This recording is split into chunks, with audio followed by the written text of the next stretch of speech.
نیکیوں کے اس موسم بہار رمضان المبارک میں ضرورت ہے کہ ہم انسانیت کی سب سے عظیم ہستیاں انبیاء کرام کے قصے سنیں تاکہ ان کی روشنی میں ہم اپنی زندگی میں سدھار لا سکیں۔ تو آئیے سنتے ہیں پروگرام نبیوں کے قصے۔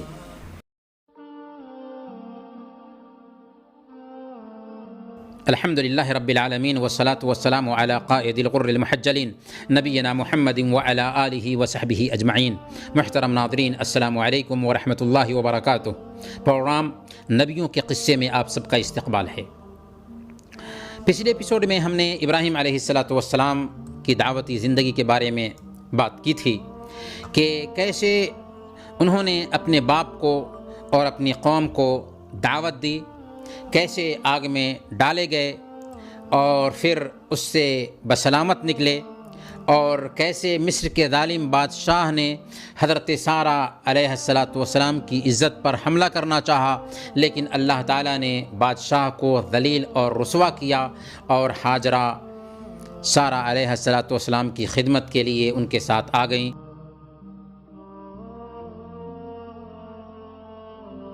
غرض کہ یہ کے بعد دیگرے مصیبتوں میں ابراہیم علیہ السلام کی عمر کے مکمل 80 برس بیت گئے۔ اب تک ابراہیم علیہ السلام کے گھر کوئی بچہ نہیں ہوا تھا۔ دل میں اولاد کی خواہش ہچکولے کھا رہی تھی۔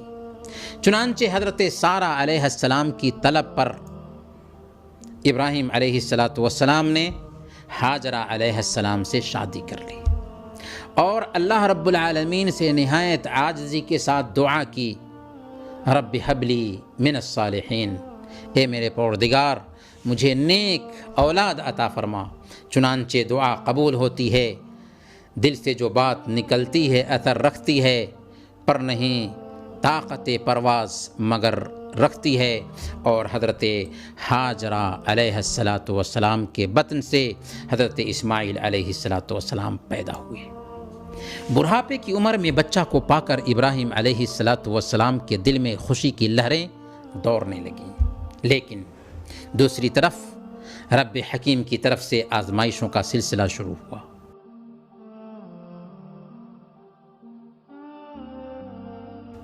ابراہیم علیہ السلام کو حکم ہوا کہ اپنی بیوی ہاجرہ اور نوزائیدہ بچہ اسماعیل علیہ السلام کو مکہ کے بے آب و گیاہ سرزمین میں بسا آئیے۔ حکم کی تعمیل میں پس و پیش کیے بغیر اپنے لخت جگر اسماعیل اور اپنی اہلیہ ہاجرہ کو ساتھ لیے اور غیر آباد شہر مکہ پہنچ جاتے ہیں۔ کھانے پینے کے کچھ سامان ان کے ساتھ رکھ لیا تھا، اور جب ان کو وہاں پر بسا دیا تو لوٹنے کے لیے مڑنے لگے۔ بیوی تیزی سے ان کے پیچھے دوڑنے لگتی ہے اور پوچھتی ہے، ابراہیم تم مجھے اس بے آب و گیاہ سرزمین میں چھوڑ کر کہاں جا رہے ہو؟ کوئی جواب نہیں مل رہا ہے، خاموش ہیں، چلتے جا رہے ہیں، اور ہاجرہ پوچھتی جا رہی ہیں۔ بالآخر خیال آتا ہے ہاجرہ کو کہ شاید اللہ کا حکم ہوگا۔ پوچھتی ہیں، اللہ امرک بہذا، کیا اللہ نے آپ کو اس کا حکم دیا ہے؟ جواب ملتا ہے ہاں۔ تب وفا شعار مومنہ بیوی بول اٹھتی ہیں، اذن لا یضیعونا، اگر اللہ رب العالمین کا حکم ہے تو وہ ہمیں ہرگز ضائع نہیں کر سکتا۔ کیسے حفاظت کرے گا؟ حفاظت کرنے کے اسباب کیا ہوں گے یہ اہم نہیں ہے، اہم یہ ہے کہ اللہ کا حکم ہے تو اللہ ضائع نہیں کرے گا۔ ابراہیم علیہ السلام چلے، یہاں تک کہ ایک پہاڑ کی اوٹ میں آ کر کھڑے ہو گئے، اور اپنے دونوں ہاتھ آسمان کی طرف اٹھا کر دعا کرتے ہیں، ربنا انی اسکنت من ذریتی بواد غیر ذی زرع عند بیتک المحرم، اے ہمارے پروردگار میں نے اپنی کچھ اولاد کو اس بے کھیتی کے جنگل میں تیرے حرمت والے گھر کے پاس بسایا ہے۔ خانہ کعبہ جس کی تعمیر سب سے پہلے فرشتوں نے کی یا آدم علیہ السلام نے کی، اس میں اختلاف ہے، یا سب سے پہلے حضرت ابراہیم علیہ السلام نے کی، بہرکیف اس کے نشانات باقی رہ گئے تھے۔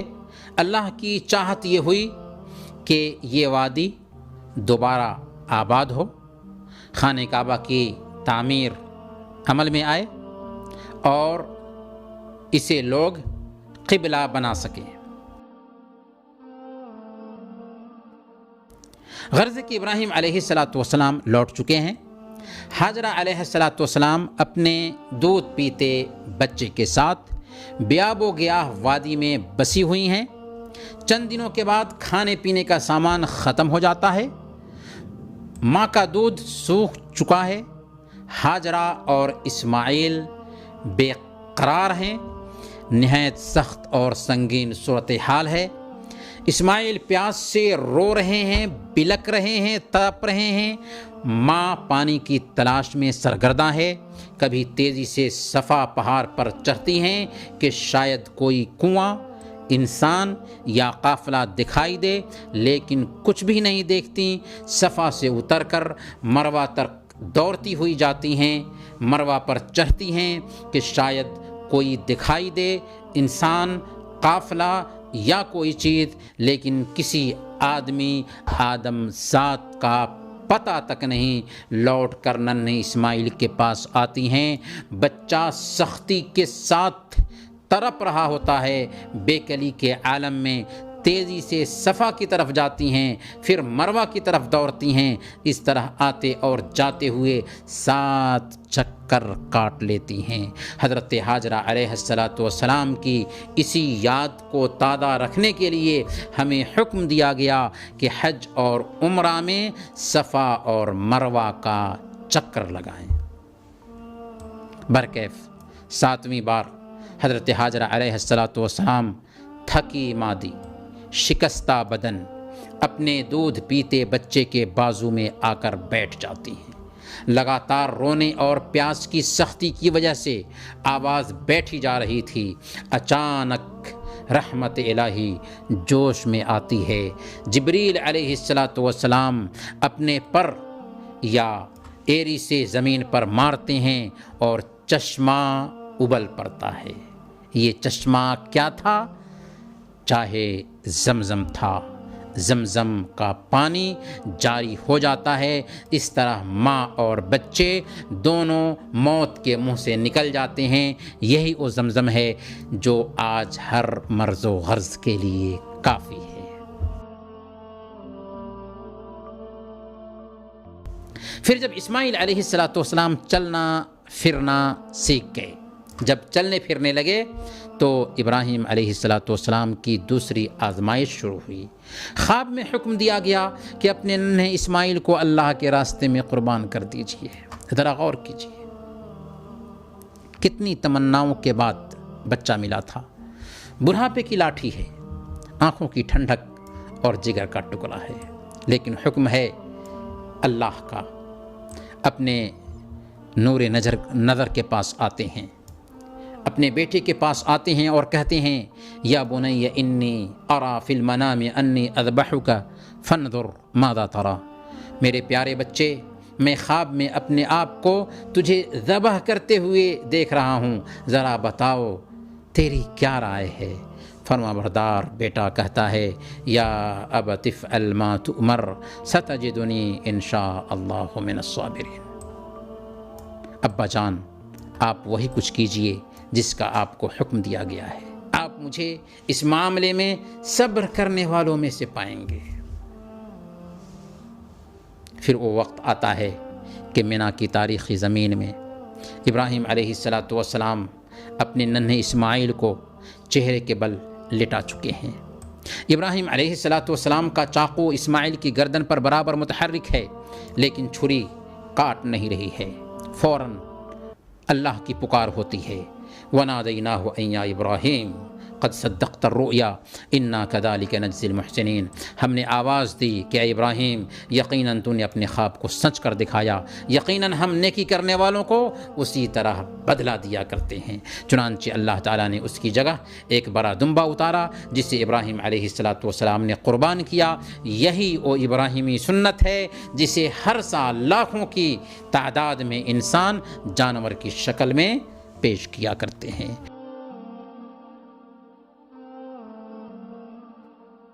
محترم ناظرین، قبیلہ جرہم نے وہاں پر بسیرا کر لیا تھا۔ اسماعیل علیہ السلام نے انہی سے عربی زبان سیکھ لی۔ جب شادی کی عمر کو پہنچ گئے تو بنو جرہم کی ایک لڑکی سے شادی کر دی۔ کچھ دنوں کے بعد حضرت حاجرہ علیہ السلام کی وفات بھی ہو جاتی ہے۔ اس مناسبت سے حضرت ابراہیم علیہ السلام مکہ تشریف لاتے ہیں۔ حضرت اسماعیل علیہ السلام گھر پر نہیں تھے۔ بہو سے پوچھا اسماعیل کہاں ہے؟ بہو بولی کسی کام کے لیے باہر گئے ہیں۔ خبر خیریت پوچھا تو شکوہ شکایت کرنے لگی کہ بڑی مصیبت کی زندگی گزر رہی ہے۔ ابراہیم علیہ السلام نے کہا کہ جب تمہارا شوہر آئے تو ان کو میرا سلام کہنا اور کہہ دینا کہ گھر کی چوکھٹ بدل دے۔ جب اسماعیل علیہ السلام گھر آئے تو بیوی نے سارا قصہ سنایا۔ سمجھ گئے کہ چوکھٹ بدلنے سے مراد بیوی کو طلاق دینا ہے، چنانچہ انہوں نے اسے طلاق دے دیا اور دوسری ایک عورت سے شادی کر لی۔ ایک عرصہ کے بعد پھر ابراہیم علیہ السلام مکہ تشریف لائے تو اسماعیل علیہ السلام کو نہیں پایا۔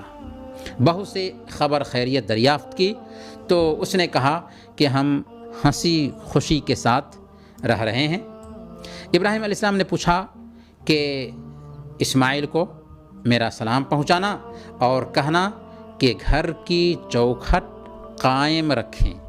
اسماعیل علیہ السلام جب گھر واپس آئے تو بیوی نے سارا ماجرا کہہ سنایا۔ سمجھ گئے کہ میرے والد نے کہا ہے کہ اس کو اپنی شادی میں باقی رکھا جائے۔ پھر ایک مدت تک ابراہیم علیہ السلام نہیں آئے۔ ایک دن تشریف لائے تو اسماعیل علیہ السلام کو زمزم کے پاس پایا۔ وہ اپنے تیروں کی مرمت کر رہے تھے۔ دیکھتے ہی اٹھے اور باپ کے سینے سے لپٹ گئے۔ ابراہیم علیہ السلام نے خبر خیریت پوچھنے کے بعد کہا کہ بیٹا، اللہ نے مجھے ایک کام کرنے کا حکم دیا ہے، تم میری مدد کرو۔ چنانچہ انہوں نے جگہ کی رہنمائی کی اور کہا کہ یہاں پر اللہ نے مجھے اپنا گھر تعمیر کرنے کا حکم دیا ہے۔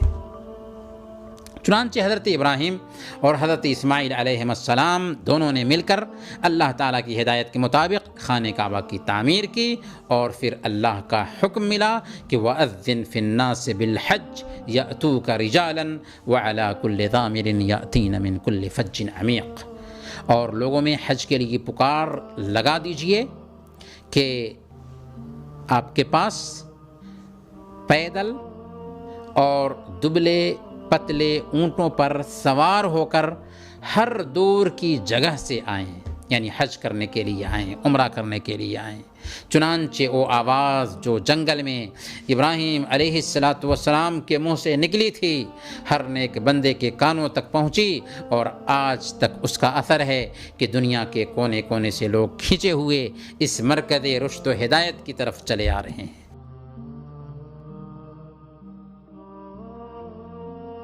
محترم ناظرین، ابراہیم علیہ السلام کی سیرت سے متعلق ایک واقعہ پر ہم اپنی بات ختم کریں گے، اور وہ ہے مردے کو زندہ کرنے سے متعلق ابراہیم علیہ السلام کا معجزہ، جس کا ذکر اللہ تعالیٰ نے سورہ بقرہ کی آیت نمبر 260 میں کیا ہے۔ ایک دن ابراہیم علیہ السلام نے اللہ تعالیٰ سے گزارش کیا کہ اے اللہ، مجھے دکھا دے کہ تو مردے کو زندہ کیسے کرے گا، مردے کو زندہ کیسے کرے گا، مانتا ہوں کہ تو زندہ کرے گا، لیکن مجھے دکھا دے کہ یہ زندگی کیسے حاصل ہوگی۔ اللہ نے کہا اولم تؤمن، کیا تم اس بات پر یقین نہیں رکھتے ابراہیم؟ تو انہوں نے کہا بلا ولکن لیطمئن قلبی، کیوں نہیں، مجھے پورا یقین ہے کہ تو مردوں کو زندہ کرے گا، لیکن دیکھنا اس لیے چاہتا ہوں کہ میرا دل اطمینان کامل حاصل کر لے۔ اللہ تعالیٰ نے فرمایا کہ 4 پرندے لے لیں اور ان 4 پرندوں کو اپنی طرف مائل کر لیں، یعنی مانوس کر لیں، اور پھر ان 4 پرندوں کے ٹکڑے ٹکڑے کر دیں اور ان کا ایک ایک ٹکڑا ہر ایک پہاڑ پر رکھ دیں، پھر ان پرندوں کو بلائیں، وہ تمہارے پاس دوڑتے ہوئے چلے آئیں گے۔ چنانچہ اللہ کی ہدایت کے مطابق ابراہیم علیہ السلام نے بالکل ویسا ہی کیا اور ان پرندوں کو پکارا، تو ہر پرندے کے اعضاء ایک دوسرے سے جا ملے اور پھر پہلے کے جیسے بن کر ابراہیم علیہ السلام کے پاس حاضر ہو گئے۔ ابراہیم علیہ السلام نے یہ مطالبہ کیوں کیا تھا؟ اس لیے کیا تھا تاکہ آپ کو علم الیقین سے بلند ترین درجہ عین الیقین حاصل ہو جائے۔ محترم ناظرین، انہی چند کلمات کے ساتھ ہم آپ سے رخصت ہوتے ہیں، اگلے ایپیسوڈ میں انشاءاللہ پھر ملیں گے، تب تک کے لیے اجازت دیجیے۔ وصلی اللہ علی نبینا محمد وعلی آلہ وصحبہ اجمعین۔